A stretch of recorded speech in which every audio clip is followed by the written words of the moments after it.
السلام عليكم ورحمة الله وبركاته. كسو دواذا 10 كاني برشادة لغة بايثون. waxaan 10 keeni kan ka horeeyay aan ku aragnay sida loogu shubo computerka loona soo dejiyo softwareki Python. waxaan haddana arkaynaa hadduu aliraa sidii loo soo dejiyo software lira PyCharm. PyCharm waa IDE gu waa software ku suurtagelinayo in aad computerka aad programs ku develop garayso, barnaamijyo aad diyaariso. wuxuu leeyahay marka waxyaabo badan oo ay ka mid tahay tusaalahan meesha aan ku qori lahayn programkeeni iyo instructionski. wuxuu leeyahay debuggingki iyo tools badan oo sidaas oo kale ah. marka toolal badan ayaa jira ama waxaa jiraan IDE badan. PyCharm ayaa ka mid ah noocyada Python kuwa lagu isticmaalo kuwa ugu caansan. waxaan soo furtay browserka Google Chrome, waxaan ku qorayaa PyCharm. hadda arto PyCharm download waa dhigi kartaa. wuxuu ku soo saarayaa dabcan linkiyo badan. kan ugu horeeyo JetBrains shirkadda la yiraahdo ayaa iskale. kan ayaan dooranayaa PyCharm, the Python IDE for professional developers. wuxuu ku geynayaa pagekii aad kala degi lahayd. halkan ayuu ku keenayaa. waxa aad ku dhufanaynaa buttonkan weyn ee download ay ku qoran tahay. waa iska xiriya shaashadan yar cookies iyo waxbuu sheegayaa. waxa uu ku leeyahay waxaa rabtaa professional mise waxaa rabtaa community. kor sidoo kale wuxuu ku sheegayaa operating systemkaaga computerka ugu jiro noociisa ma Windows Mac mise Linux. Windows waa aniga, haddii kuwa kale uu yahay waa dooran doontaa. professionalku waa lacag, communityguna waa free. communitygu waa nagu filan yahay innaga featureska iyo shaqada aan u baahannahay. waxaan dooranayaa marka download nooca freega ah ayaan rabaa.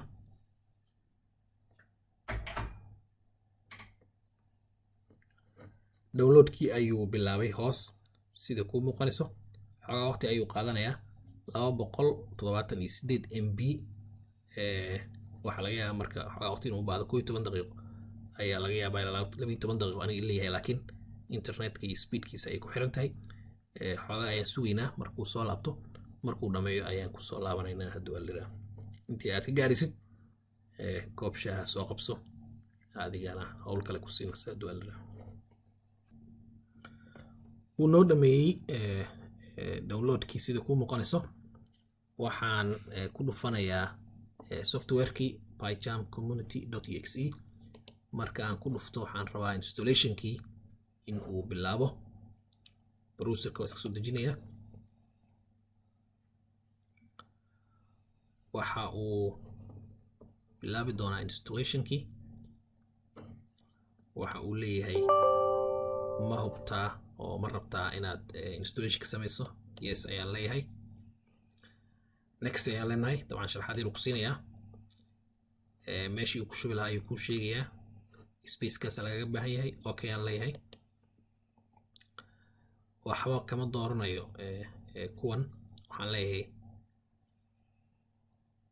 launcher dooru dhihi karaa daarto ma rabaan leeyahay weli si laftiisa. waxba kama dooranayo. okay ayaan leeyahay. next install.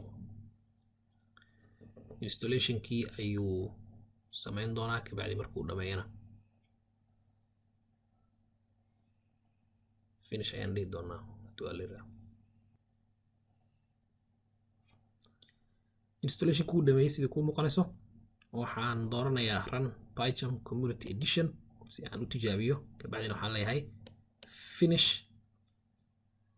uu dhamaystiray installationkii. waxaan rabaa inuu soo kaco oo aan tijaabino bal in uu noo shaqeeyo iyo in kale. marka hore uu kugu cusub yahay dabcan waxaa soo import galaysa malahan. do not import settings aan leeyahay. okay. waxyaaba yar uu soo bandhigi doonaa options. labadan shaashadood ka yartaa uu leeyahay shaashad madow iyo shaashad cad. anigu caddaanka ayaan jecelahay kanaan dooranayaa. dabcan dooqaaga waa adiga kugu xiran tahay. next yaan iska leeyahay halkan. waxba kama rabo pluginskan. start using PyCharm iyo bilow aan leeyahay. PyCharm soo kici si aan u isticmaalo community 2019 ayuu ku tusayaa. create new project aan leeyahay magaca bixiyuu leeyahay haddii aan rabo waxaan dhihi karaa tusaale ahaan test create project uu abuurayaa shaashadan waa iska xirayaa tips iyo talooyin ku siinaysaa hadda artina waxa ka ogaata badan IDE-giisa oo isticmaal lahayd waxba hadda anigu ka marmo close iska leeyahay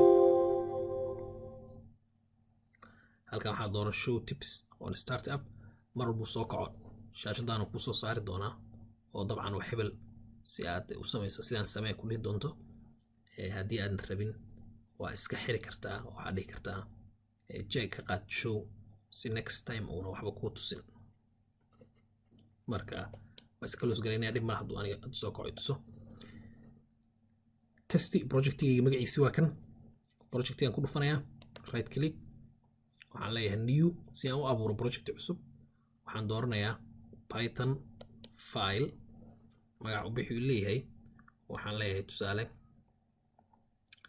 fast project fast program fast bisaan qorayaa kabacdina enter ayaan riixayaa si aan u tijaabiyo waxaan qorayaa sidii hadda ka hor markii xiisadii hore aan qorayay printy waxaan soo daabacdaa kusoo dhawaada python afarta haday yararta xoogaa waxaad tegi kartaa file settings kabacdi waxaad dooran kartaa editor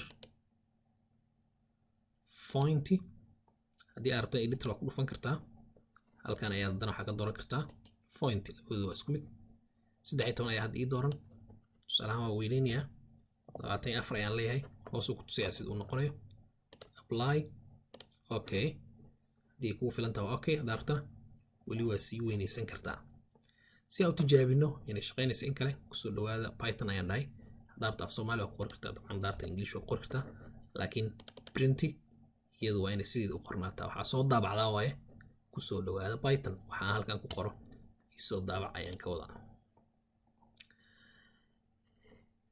sida muuqato ma isoo saarayo meeshii run aan ka dhihi lahaa okay haddaan right click dhahay run fast kusoo dhawaada python halkan ay ahayd meesha aan rajaynaya inuu isoo saaro ma aynan isoo bixin markii hore laakiin hadda way shaqaynaysaa kusoo dhawaada python ayuu soo qoray haddaan mar kale ku dhufto kusoo dhawaada python dabcan iyadoo english oo qori kartaa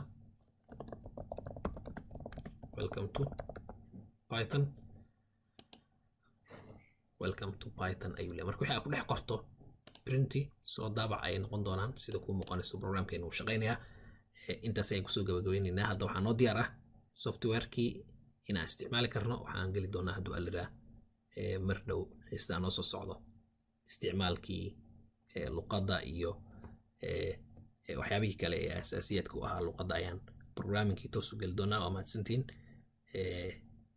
ka faa'iidaysi wacan inta kale ee soo socota hadduu aliraa asalaamu calaykum waraxmatullaahi wabarakaatuh